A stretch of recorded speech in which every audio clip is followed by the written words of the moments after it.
Hey everyone, welcome to the Industry Show. I'm your host, Nitin Bajaj, and joining me today is Anish Majumdar. Anish, welcome on the show.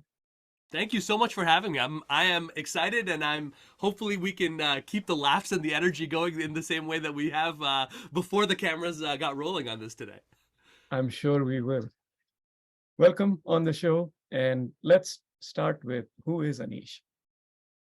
Well, Anish today is a career coach. I've been one for over 12 years. I was an actor and a writer before that. I think that, and I've been thinking a lot about this because I'm a dad nowadays to three young ones. You know, the commonality perhaps in all of this, the thing that drives me perhaps 10 times as much now as a career coach, trying my best to, and what we do is our focus is on working with people who have strong career prospects, who know that they are deserving of more, but for whatever reason they feel let down by the job market itself. In other words, what we found is that it doesn't really matter. You could be right up into the C-suite as a candidate. If you've had a unique journey, if you've, and I have as well, if you've had weird twists and turns, the business of actually getting that job, if that doesn't change, then you're always going to be stuck. And so that's what I've been doing my best to try to solve over the last 12 years. But long before I got into that, this hunger to find like a piece of freedom, and I don't know if it was, maybe if you'll resonate with this or not, but I come from kind of a conservative Indian family, and I've always had this thought in me that says, look, I don't know how big it's going to be. I don't know how small it's going to be, but I wanted to have a piece of my own. I wanted to have a place in the sun that was entirely my own. And I didn't like it when I felt pushed around, whether it was by students, by teachers, by companies, by gatekeepers. I don't like that, like that. There's something in my core that really gets upset at that. And I don't like it. I don't like feeling like when I should be abundant, that's when people are trying to make me feel scarce. And so this journey of freedom and this journey of saying, look, is it possible to do this stuff differently for myself? Answering that in an affirmative started me on a path towards saying, okay, if I could do it, then anyone can. Anyone can shift this kind of matrix way of thinking and achieve the kinds of outcomes that they really are after in a way that actually makes them feel happy. That's awesome. And you answered a couple of my other questions. I was going to ask you, what's your goal, what's your mission, and what's your vision? But Yeah. also, why do you do this? And Yes. you could be doing many different things. You were an actor, you could continue doing that and go down that path. But why do this? I I uh I will be honest with you, when I am getting into it with a client and I'm like, oh, come on, I feel like I'm pulling out hairs, I will ask myself that question and I will sometimes, wonder why. But, I think what it comes down to, I was working with a client, Bethany, just a couple of days ago. She's celebrating a wonderful offer.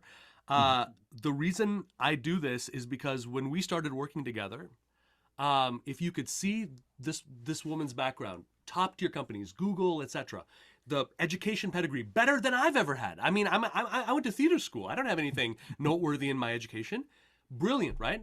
But you hear her talk about her journey. You hear how she was like, yep, they told me to pitch. They told me to present. I came in. I thought I was doing the right thing. They said, no, Anish, what's wrong with me? What's going on here? When you see the amount of doubt and the amount of questioning and the amount of pain, quite frankly, that people are in and day out, the thing that gave me the most pleasure was not helping her negotiate something better for herself.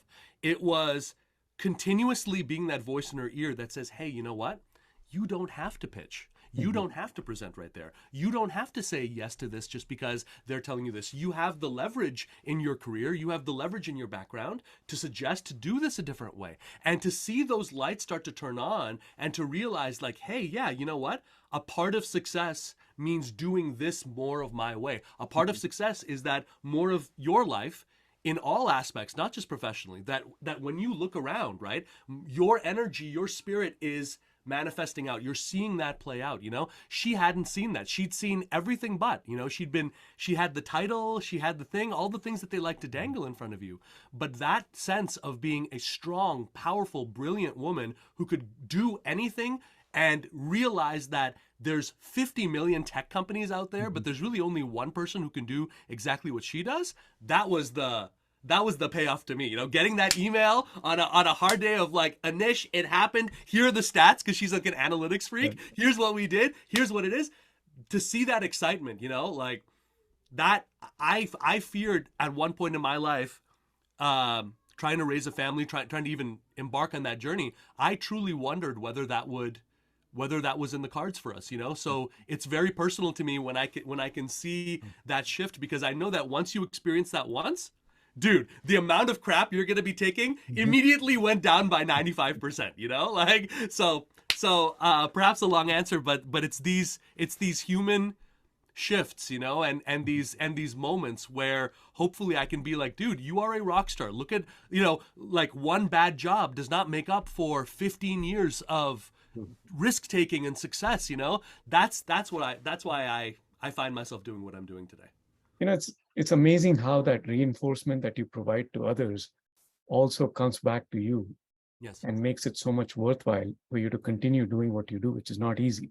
No, it's it is it's constantly this thing of, I think that if you're, no matter what your job title is, the mistake is, there can never come a moment where you say, that's it, I know it, I know what's going on. Like, I'll tell you now, 12 years into it, when I started coaching people, it was relatively bread and butter. Nowadays, when we coach with our clients, we're using like LinkedIn automation, we're using all of these things. But at the end of the day, it all comes back to realizing, like, I'm a student. I've been a student at this for 12 years. I've coached, over a few thousand people. The goal is to reach 10,000 people, but I'm a student. And the more I keep myself in that zone of saying, I don't know, and this situation specifically, if I'm working with Uniton, I don't know. I just because I've worked with people who might have a similarity in background, there's a uniqueness and a magic to what you bring, and a magic to your process that you've been struggling to bring out in your career, whether you realize it or not, that if I can allow myself to go in there, the weird thing is, the most effective moments I have as a coach are when we can discover the truth together. It's not me coming in from on high and telling you this is right, this is wrong, but saying, hey, do you trust me enough, A, to let someone else into your career, which is it's a big ask, I mean, most of the people I've worked with, and many I haven't, it's a very sensitive topic, right? So A, can you trust someone else to open up the door and walk with you a little bit there? And then B, in those moments where you might have all of this reinforcement, sometimes negative reinforcement, can you trust me enough to say, hey, just this once, okay? Because of these reasons, can I lead you to take one daring moment there to challenge, to just say, hey, you know what? That doesn't sound right. Okay, let's just go back. Let's actually pull out those numbers. Because if you can give me that one daring moment, which I remember, as an actor, right, as a shy introvert, realizing that you can be shy, you can be whoever you want, but anyone can be courageous for one scene. Anyone can be courageous for one interview. Your life can be falling apart, but I can still get you very paid and very well set out, because no one's watching you 24/7, right? So if we can control those moments, and we can make sure that you're being bold in the right way and you're taking the risks for the right reasons, that can start shifting this stuff and start moving it into a different way. So above everything, going back to this thing of keeping myself in a student mode keeps me from getting cynical, keeps me from throwing the towel in when frustration hits, and it keeps me into a place where, my students will be the first one to tell you, like, I'll apologize to them all the time. Like I make mistakes all the time in trying to coach them, but I think that they know that at the end of the day, my heart truly is in the right place. And I do very much care about the mission, perhaps, and I'll say it, I care about the mission more than any one client, and they know that as well, right? Like, that we're here to fight a battle here for our freedom, our happiness, and corporate America, or however your thing is, they're not going to give that to you. Like, that's not part of the American dream as it's written out. You have to fight especially for that, right? And so this I find that my students give me the energy, the impetus, and the wherewithal to keep going in those critical moments, right when I felt the most broken down, the most challenged, that's when I'll get that one email, that one call, that 30-second message, that just says, hey, dude, I just want you to know that changed. And I think for an entrepreneur, you live off those things, because the second you do something different, you're going to get resistance from all sides, So it's that feedback loop, I think, with my clients that I think in many ways has been the magic that me and my team have experienced that's gotten us here. So true. Tell us about the impact. I mean, we typically talk about revenues and team sizes, but I think what's more critical in the work you do with the one-on-one aspect of your work, what is the impact that you've created? Yeah, it's very true because when it comes to what I found is that when we're talking about, shall we say, top of funnel, in other words, like the Mhm. just when people are just becoming aware of you, Mhm. that's when we're working over the number of people we've served, how many hundreds of millions in offers they've generated, all of that. But you're right that the truth is all of that, in some sense, is not the true payoff. The true payoff to me is being able to shift your thinking so that whatever your dream is of what the future is for you, that it is not reliant on some kind of a third party thing, whether it's a company, a title, a compensation level, that your goal is determined by a universe of abundance that you yourself have control over and something that you yourself are creating. That it's not a off the shelf dream that you're putting in Mhm. and trying to bend and twist yourself on, which by the way is probably one of the biggest things that I'm seeing holding back amazing professionals, right? They never took the time to ask themselves, okay, marketer, what do I want to be? Okay, I want to be a chief marketing officer. Why? Why do I want to be that? What kind of unique impact can I provide there? And how can I make sure that happens? They get so caught up in chasing, and as long as you're chasing, as long as you're benchmarking some other third thing, happiness is not in the cards for you long term, right? And so in some way, this business of teaching people how to generate offers from themselves is kind of a cover, if you will, right, for the deeper goal of saying, okay, you know what? My gradation of what success is going to be Nitin's magic. However, we can spread that out in as meaningful a powerful a way as possible, based on the relationships I'm building, the pain I'm solving, and where I'm going. That's going to be my gradation of success, and everything else is going to be secondary to that. Right? That's really what we're in the business of doing, is extracting people away from feeling like they're just another car on the freeway and getting them into a zone that says, well, who cares, like, what the 50 other cars are doing there? Like, you have your own beautiful vehicle. You can literally drive across America wherever you want, and I promise you what you're going to see off of the freeway is a million times more beautiful and unique than what you're going to find there. So who cares about the freeway? Do you see what I'm saying? Like, that's my ultimate goal, is to make people, is I want to see the rest of what we call the traditional job market, which accounts for less than 10% of roles at the executive level. I want to see it fall apart. I'm actively rooting for it to fall apart. I want to see people and companies enter into a place of absolute panic and chaos, where they understand, and specifically candidates understand, that there is no solution there right now. And I think that one of the things that are holding people back is they see Monster, they see Indeed, they see a couple of job postings on there, and they say, okay, I can convince myself this is what the market is, and this is what I need to play myself.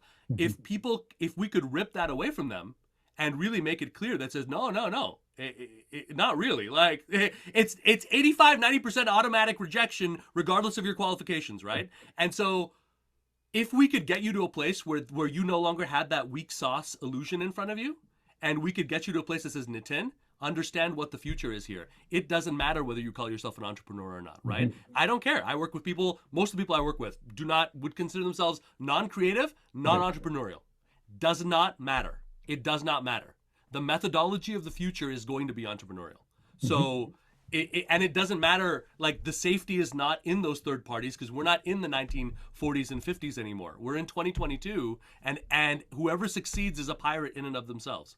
That's where we're going. It's a hard message sometimes for people, even people who desperately need to make that change. It's a hard message to get, because to truly understand that, as every entrepreneur knows, to truly understand that means that responsibility for everything comes down to you, right? Mhm. And it is all of it. True. Like, what you earn, what college your kids go to. I'm coaching someone right now, talking about the payoff.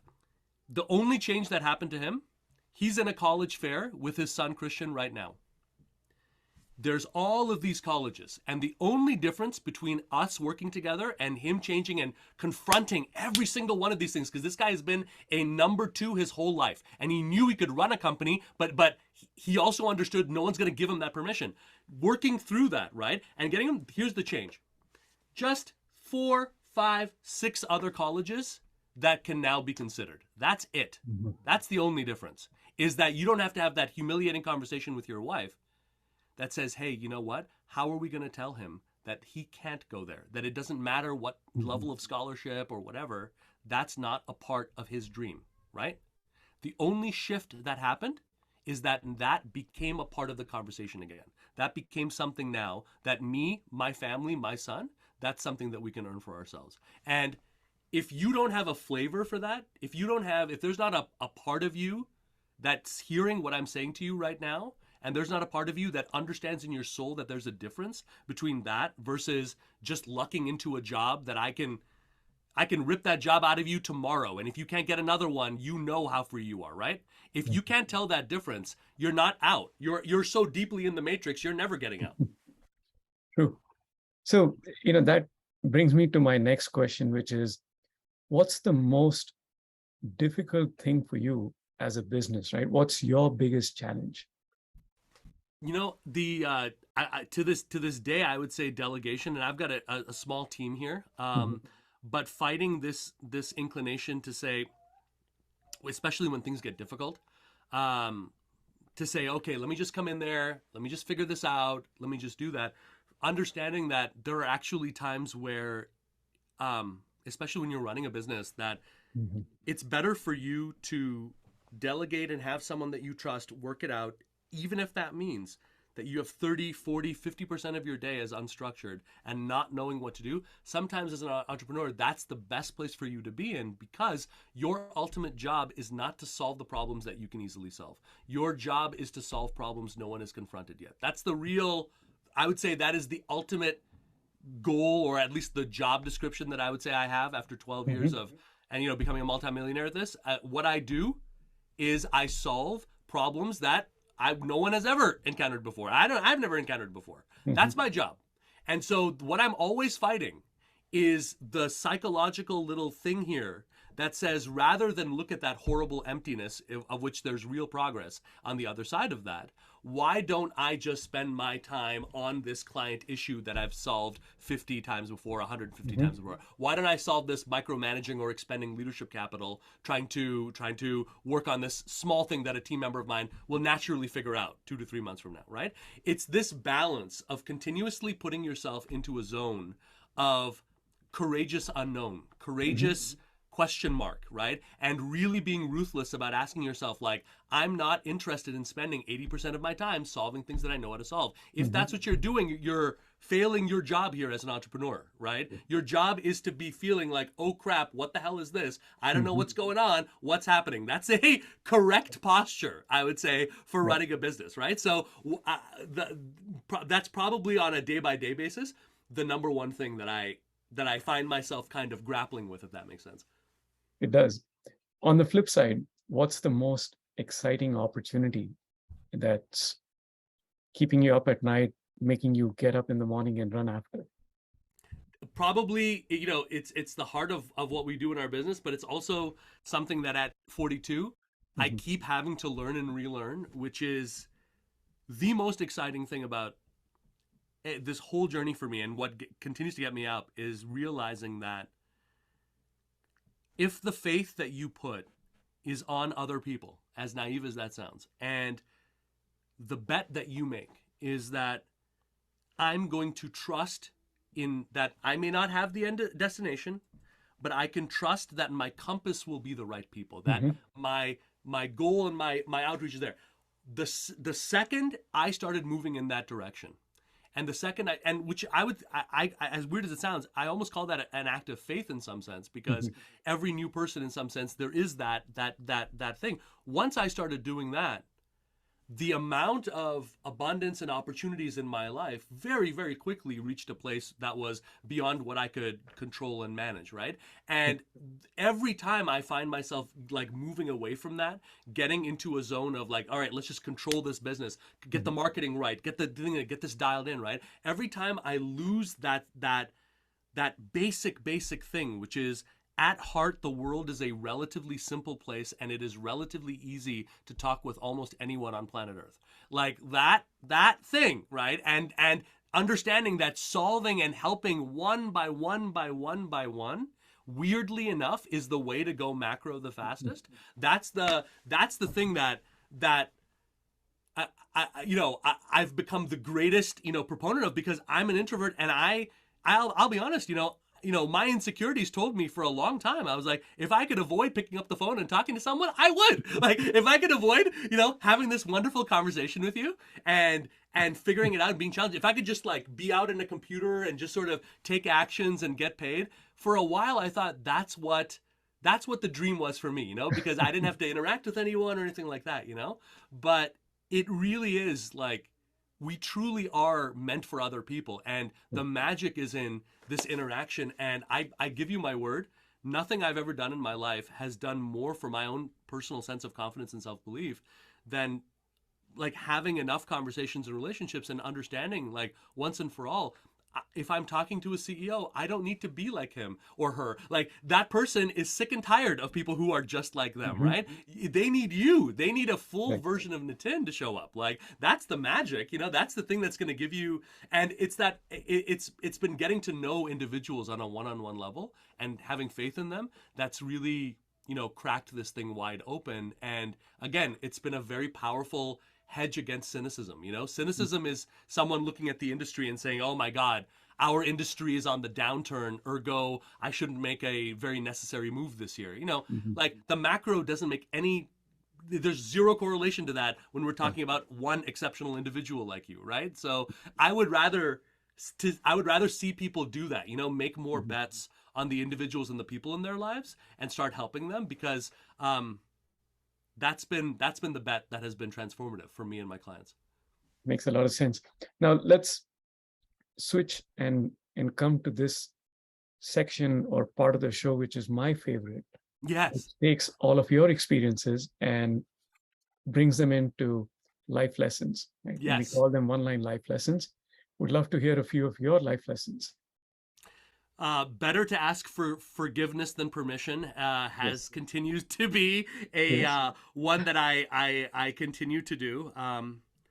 Love over fear continues to be, especially in the moments where, I know this sounds weird, but in the moments where I'm blowing off the handle, or I'm in fear of blowing off the handle, almost always the root cause of that anger is a kind of fear, I found, usually, in terms of that. And so arcing into that love and just remembering that assuming positive intent really, really has helped me.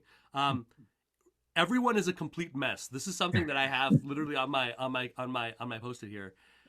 Has been so powerful for my confidence, it's this old thing where we see all the flaws in ourselves, but when we are talking to others, we buy the illusion, and just remembering, hey, you're a mess, complete mess. No way you could have gotten here without it. I'm a total mess. We're all a mess. Has changed everything. Okay. There's two others here. One is, don't create enemies, but defend if attacked 100% of the time, which is something that Nice. I don't want to get too L. Ron Hubbardy, but that one is something that I do think about. And the last one, perhaps the most important one, trust your gut. Trust your intuition. As age old of that saying as there is, I try to tell everyone that I work with, anything that I'm teaching you, okay, it's secondary to that feeling that you have, because that is your whole life distilled, all of the sensory input, all of that knowledge and that insight. So no matter how good of a role or opportunity, for example, right, if your gut is telling you it's not going to work, right? I was about to accept a role a few years ago, and my wife woke me up in the middle of the night, and she goes, she's like, I can't sleep. I'm like, what's the problem? She's like, I've got, like, my stomach feels upset. I feel sick about this. I'm like, I think that's a pretty good sign that we probably shouldn't take this role. You think, right? Like there's nothing wrong with that. Like, that's good. Like, that's okay. And it's my hope that, in all of this, especially for the people listening to your amazing podcast, you know so much more than you think you do. You are Mhm. so much more capable than you do, and this mind here can trick you a little bit into that. So I find that allowing this guy to trust sometimes and to say, hey, on the overall, listen, he knows, okay. Mhm. This guy over here, he knows. Either you're hungry or he knows, but it's one of those. That is so true. Anish, thank you again for sharing your journey and your story, and of course, your life lessons with us. We really appreciate it. Thank you for all you do to help each individual find the best version of themselves. And would love to bring you back on, talk about more of your successes and some of your failures too. And you know, Gladly. it's it's been a pleasure to have you here. Thank you once again for making the time, and we really wish you more success in the future. Thank you, my friend, and much love to you and to everyone listening.